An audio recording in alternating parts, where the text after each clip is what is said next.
This music should also be available to South Africans, and you can't obviously hear it on the radio, you can't necessarily find it in the Musica or in the CD store and things like that. So I decided to make local music and African music from other parts of the continent available to people in Joburg and in South Africa.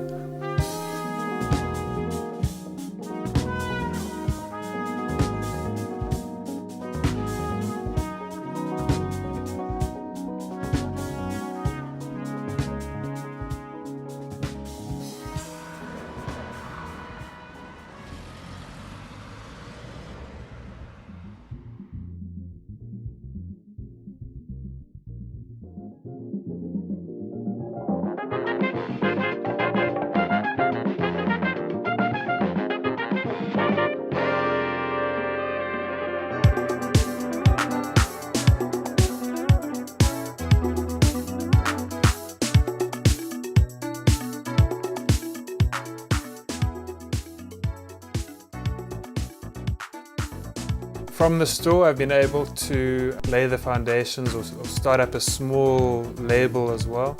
At the moment, and starting out just with the reissue, so it's not really a fully functioning label yet, it's just the early days basically, licensing music and reissuing it onto the market in fairly limited numbers as well. Because like we said, vinyl is not a mainstream thing, so we're not pressing huge numbers, but we're pressing enough to get the music out internationally and to hopefully make a small profit as well.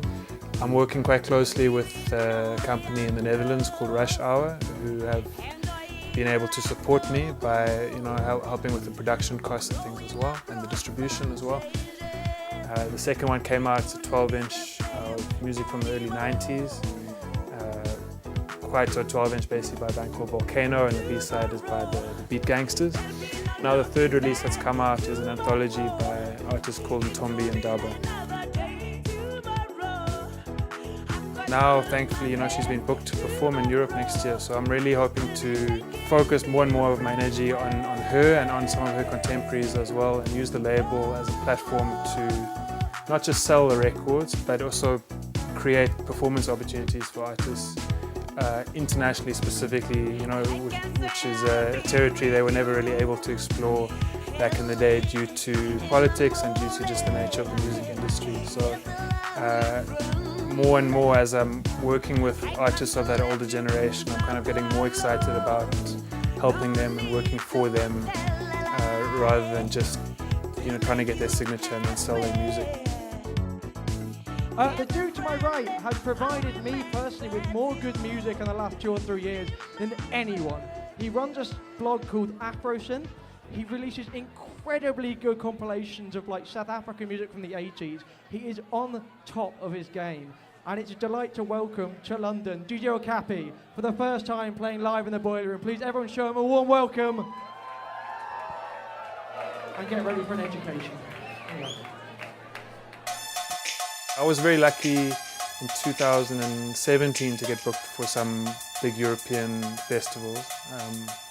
One of them being Deck Mantle Selectors, which is a spin-off of the main Deck Mantle Festival, and this takes place in Croatia, Deck Mantle being a Dutch promoter and stuff.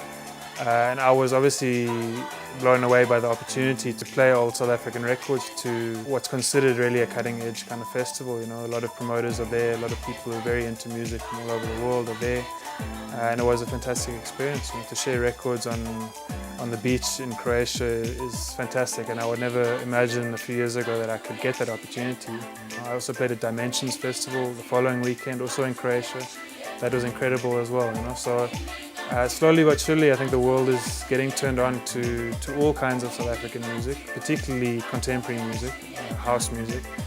But where I started in is just providing some context, providing some background, to show this is effectively where house music started in South Africa. It's the earliest kind of electronic music.